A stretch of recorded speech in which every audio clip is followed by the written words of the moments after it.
So they just announced the Oscar nominations this morning, and I have to say that I think the Academy has really shot itself in the foot, perhaps more than ever.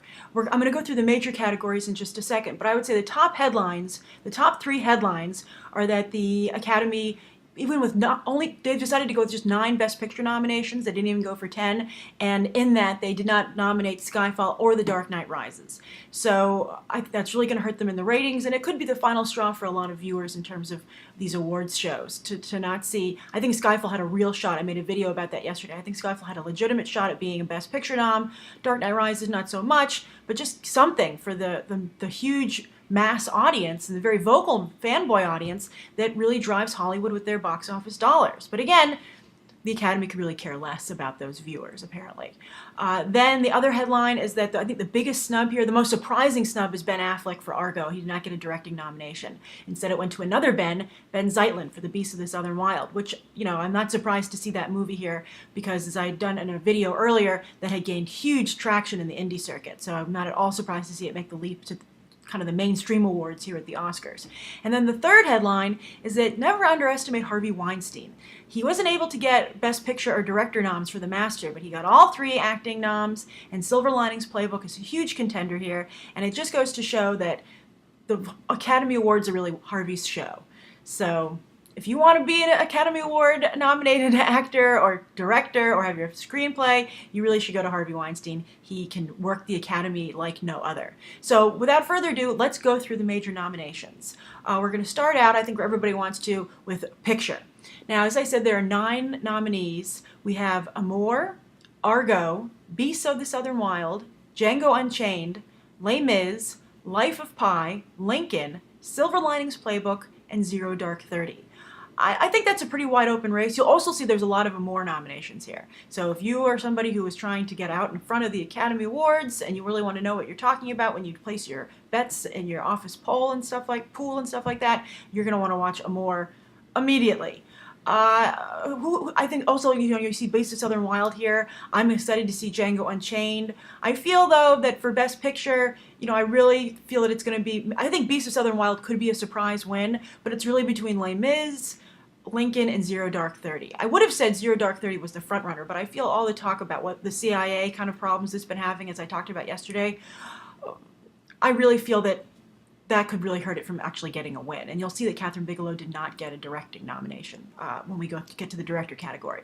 So I think that kind of makes it just a front runner, not the lead. So again, Les Mis, Silver Linings Les Mis, Lincoln, and Zero Dark 30 I think are the front runners. And Harvey could get Silver Linings Playbook a win. I thought that was a medium film. I didn't love it. Okay, so next up, Best Actor. Speaking of Silver Linings Playbook, Bradley Cooper gets a nomination. Good for him, because he produced the film, and so it's nice to see Jennifer Lawrence not getting all the attention.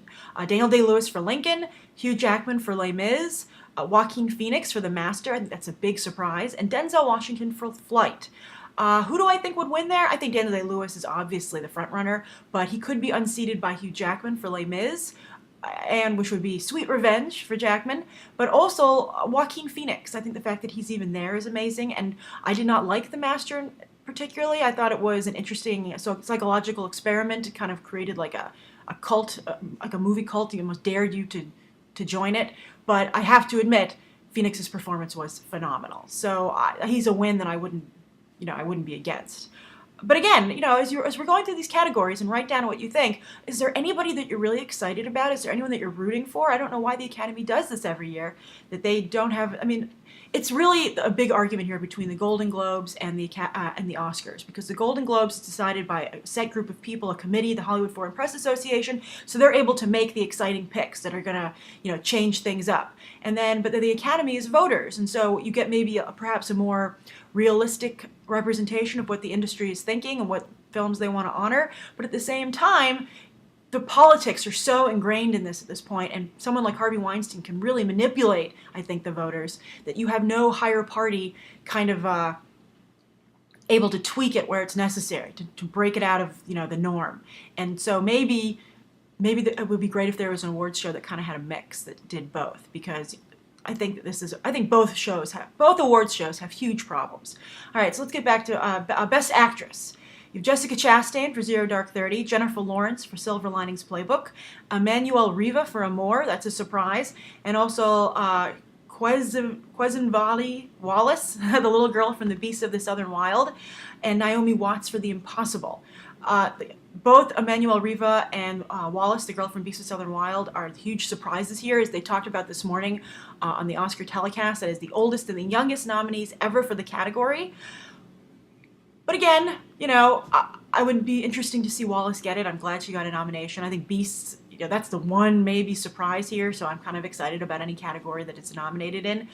My pick here would actually be Naomi Watts. I loved The Impossible. I thought she did a really good job. She did a lot of underwater acting.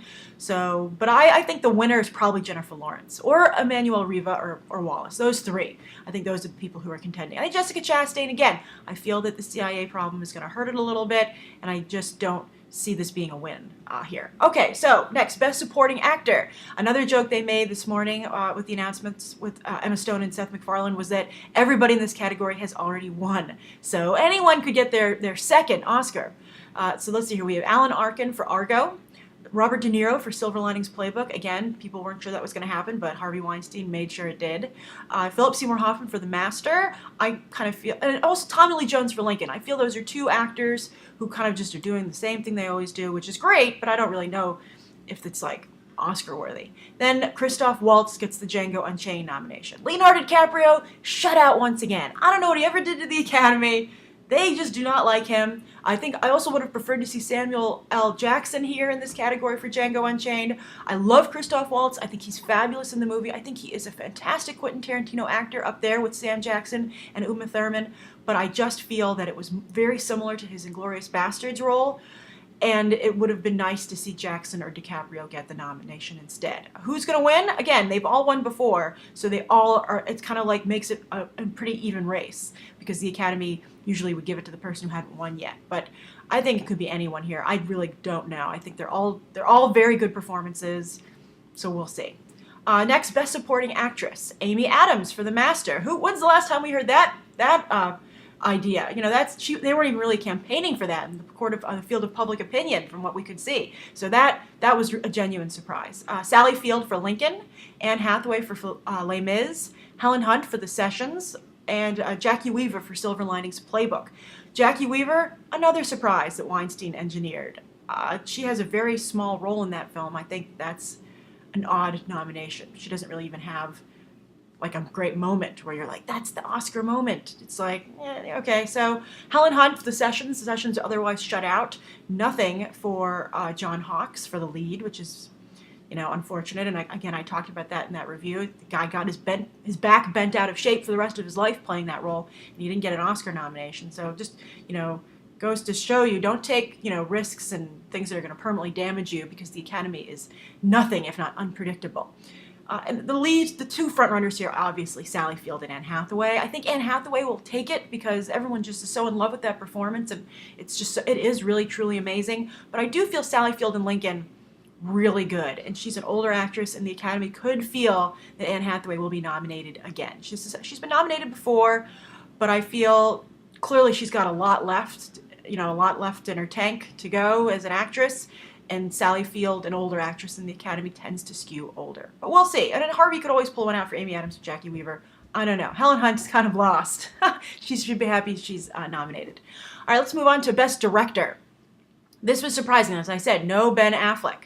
Instead, you have Michael Haneke for Amour, Ang Lee for Life of Pi, David O. Russell for The Silver Linings Playbook, Steven Spielberg for Lincoln, and Ben Zeitlin for Beasts of the Southern Wild. I feel that it's so shocking that Ben Zeitlin is here, especially when Ben Affleck is such a frontrunner, that I believe that Ben Zeitlin might take this. I've not seen Beasts of the Southern Wild. I've heard really good things about it from a number of people. It's just supposed to be truly bizarre, but in a beautiful way. And, you know, it's an interesting choice, and it would give the Academy that younger, anointing a future star kind of thing that they like to do. Ang Lee, David O. Russell, Steven Spielberg, same old with them. They all did very nice work. And also Michael Haneke is a dark horse for Amour. The Academy really loves Amour, apparently. So that's interesting. I feel bad for Ben Affleck. I think he did a really good job, and it's really unfortunate when someone has so much momentum when the Academy just completely shuts him off like this. I would say it's similar to what happened to Michael Fassbender last year with Shame, and that he did not get a nomination despite all the attention around his role. Then we have Best Adapted Screenplay. Argo, Beasts of the Southern Wild, Life of Pi, Lincoln, and Silver Linings Playbook. I think this is a lock for Lincoln, as I said with the Golden Globes. Tony Kushner's screenplay is so amazing and so well done, and it really does such a great job of putting so much into a coherent, engaging story that I don't know how he couldn't get it. I think he did a really fantastic job. But the other films also very good. Best Original Screenplay. Amour again.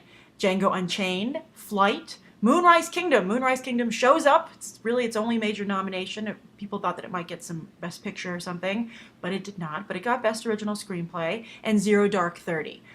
So that's kind of nice for Mark Bowl, because everyone's saying that perhaps he made a lot of stuff up. And Django Unchained is nice to see here. I think probably Flight is going to get it. Denzel Washington is nominated, but I don't think he's going to win for Best Actor. But Flight is based, I got a chance to speak to John Gatins at the premiere at the New York Film Festival for Flight. It's based on his own experiences as an addict, and I think that if he's going around Hollywood giving that kind of talking about, doing the Oscar campaigning about how he was an addict and he came back and he based it on his experiences, I think that the Academy voters are just going to eat that up. So don't be surprised to see Flight take it for Best Original Screenplay. And then the last category I'm going to cover here is Best Animated Movie. And I know a lot of you were very unhappy with what the Golden Globes did here, and I think you're going to be a little happier here. First off, Brave, which I feel is just like the obligatory Pixar nomination. Frankenweenie, I'm sure you'll be very happy about that. Paranorman, also very exciting. The Pirates, Band of Misfits, that's a shocking nomination. And then finally, Wreck-It Ralph. I think this is a great year for stop-motion animation. I think that it's very exciting because that's really what stop-motion animation has going for it. It's not going to have the razzle-dazzle of computer animation, so it's never going to get those box office grosses, but I think there's more of an artistry involved. I think Paranorman is subpar in comparison to Coraline, but the art of the animation is really stellar on Paranorman. Really, really good. I think that's why people were so surprised it didn't get a nomination at the Golden Globes. But I think here, Frankenweenie could take it, Paranorman, or Wreck-It Ralph. I don't think the Pirates or Brave are really serious contenders. So those are the major nominations for the Oscars for 2013. What do you think of them? As I said, is there anything here that you're really excited about? Is there anything that's going to drive you to tune in to the Oscars? Is Seth MacFarlane hosting enough? And also with this Skyfall tribute they're going to have, is it just suddenly become a giant insult, in our faces? Is it going to be annoying to watch, considering that neither Skyfall nor The Dark Knight Rises, nor really any fan favorite films got any nominations here? I think Argo was the biggest fan film that got some attention, and Ben Affleck was snubbed. So I think that's really going to take the wind out of those sails. It's really just Harvey Weinstein's party, and the question is at this point, do you want to attend? So again, write your thoughts down below, and be sure to stay tuned to be on the trailer. Lots more Oscar coverage coming leading up to the ceremony at the end of February, the telecast. And thanks for tuning in, and see you soon to talk more Oscars. Bye.